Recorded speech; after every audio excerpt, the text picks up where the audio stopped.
Bonjour tout le monde, je suis Caroline Tanner.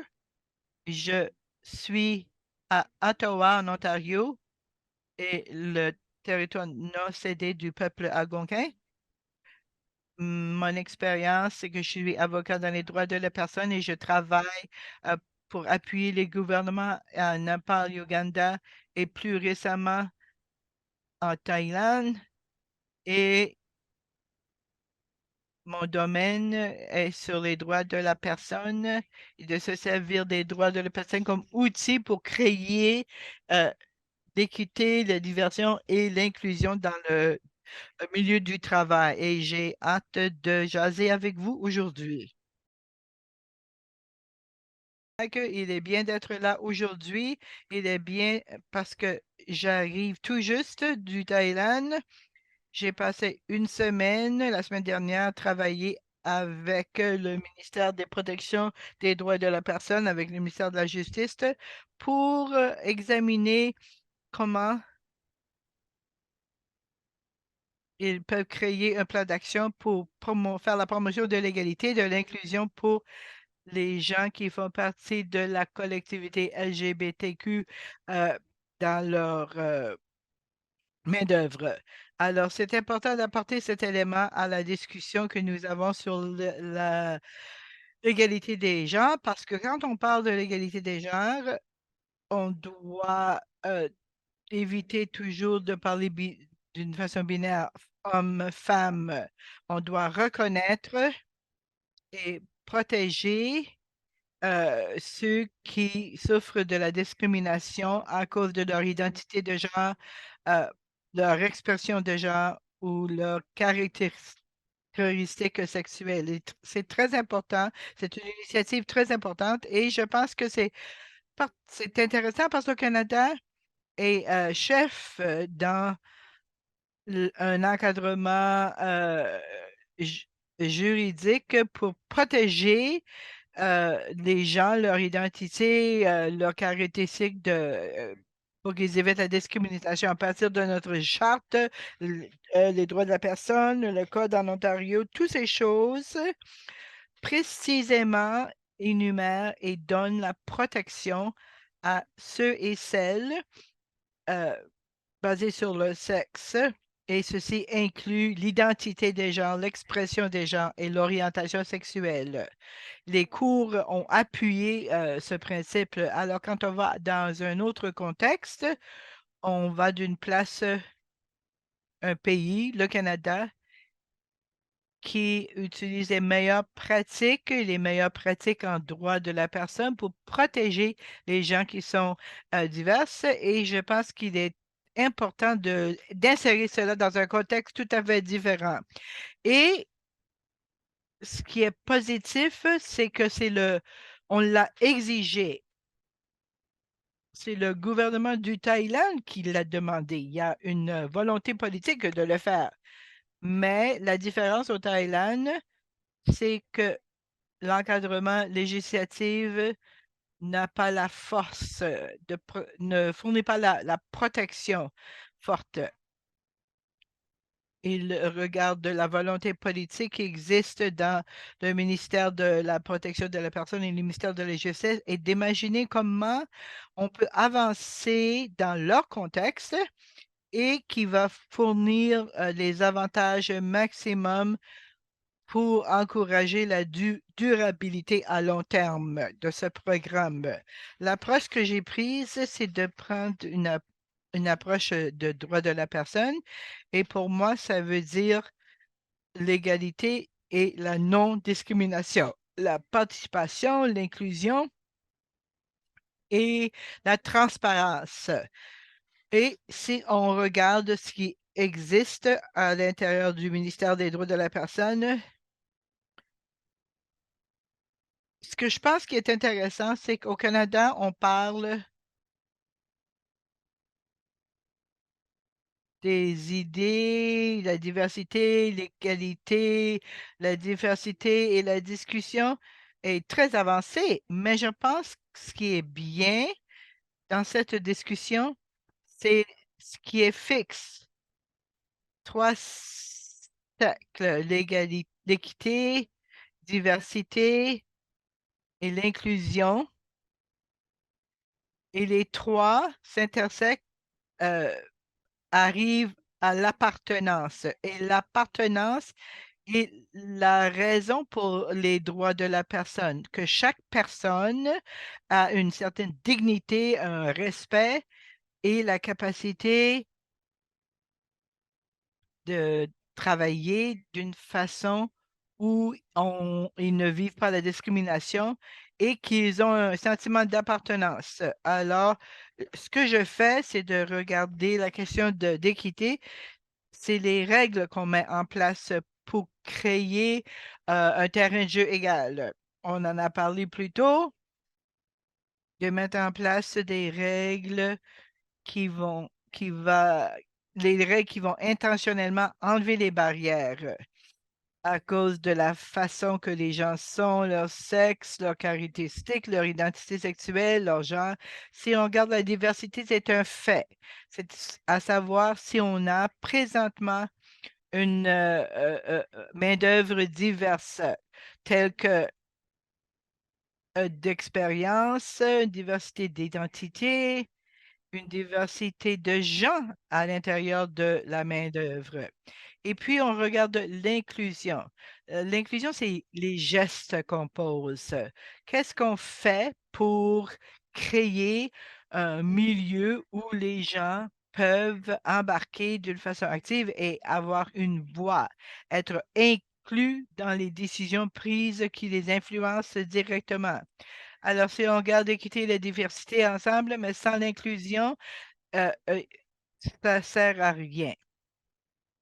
Et ce peut qu'on ait l'inclusion, la diversité, mais sans des règles qui assurent qui est à la table, on n'atteint pas un sentiment d'appartenance. On a des règles, des actions, mais sans des voix diverses, on n'a pas les différentes perspectives qui décident de comment est-ce qu'on atteint nos buts.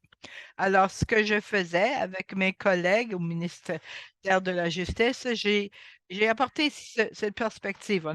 J'ai regardé leur système, on a regardé leur système, ce qu'ils ont comme directive par écrit, les pratiques qu'ils utilisent, les façons qu'on pourrait identifier la diversité qui existe déjà et d'examiner et identifier les barrières qui sont en place qu'on pourrait éliminer. Et on l'a fait de différentes façons.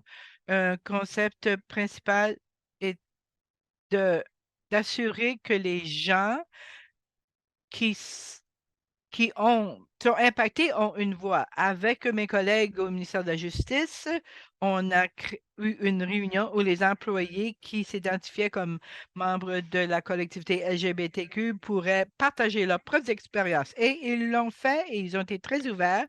Mais j'ai réalisé que à l'intérieur d'un domaine d'emploi, ils se sentent un peu restreints. On a regardé euh, dans la Banque mondiale, par exemple, il y a une perspective que les membres de la collectivité LGBTQ vivent la discrimination et surtout les gens transgenres.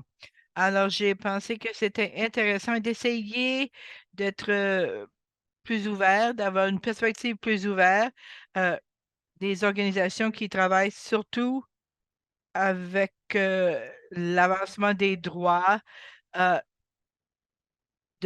du groupe des collectivités LGBTQ et on a entendu leur perspective. Maintenant, on prend ces perspectives, on regarde les barrières qui ont été identifiées, les pratiques qui existent présentement et on identifie des changements concrets qui pourraient être faits par le ministère de la Justice tout de suite.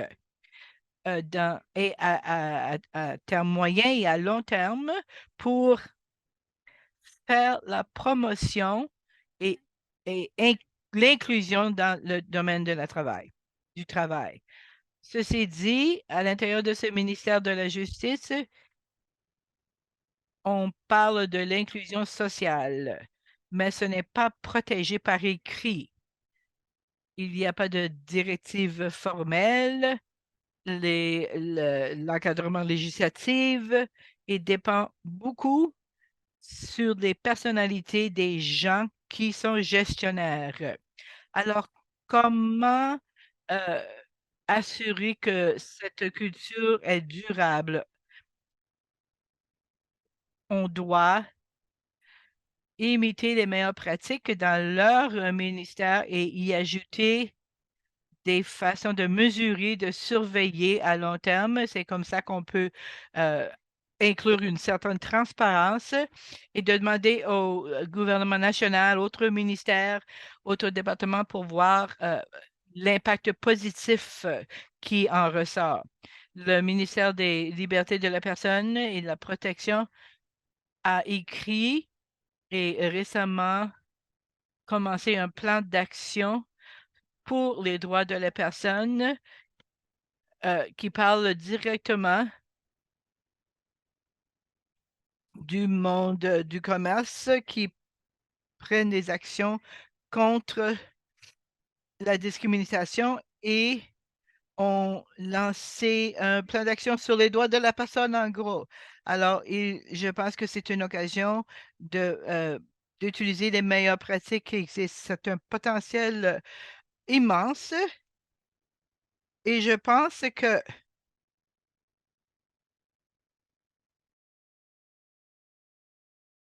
Certain de cet impact est de pousser le gouvernement à prendre une étape plus intentionnelle de loi anti-discrimination et plus une interprétation de genre ou sexe et d'inclure, comme c'est le cas au Canada, l'identité canadienne et les caractéristiques sexuelles.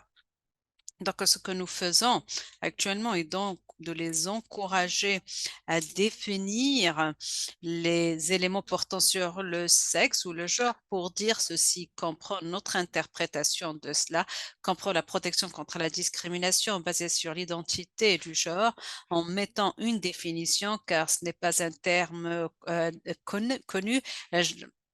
Tactique du sexe et ceci commence à modéliser une approche plus claire pour la protection et s'assurer également que le cadre qui est appliqué au quotidien est modélisé par rapport à ce qui est fait dans d'autres endroits. C'est une initiative assez intéressante parce que ce département a un mandat et le mandat de commenter sur les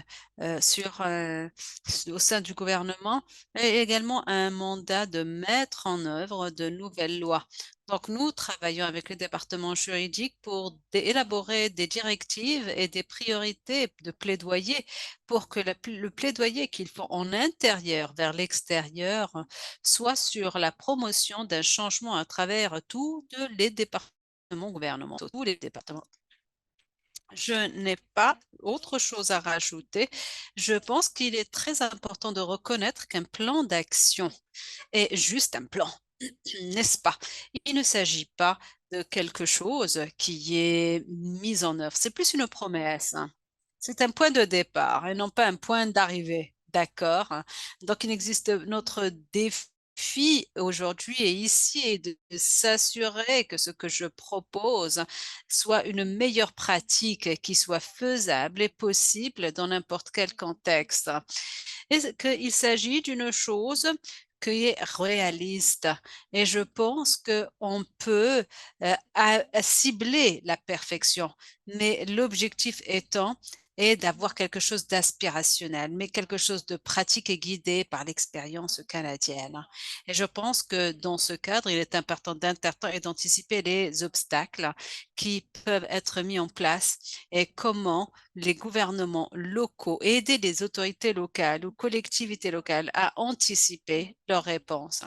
Et la façon intéressante de le faire est de leur parler des cadres d'égalité que le Code sur les droits humains et la Commission sur les droits humains pour naviguer cet espace quand les gens ont commencé à pousser contre l'égalité sur l'identité du genre et l'expression du genre, par exemple, parce que nous avons des problèmes. Donc, il s'agit de leur donner un cadre afin d'être capable de naviguer ce type de conversation pour qu'ils puissent, en fait, parvenir à un lieu où ils peuvent justifier pourquoi ces éléments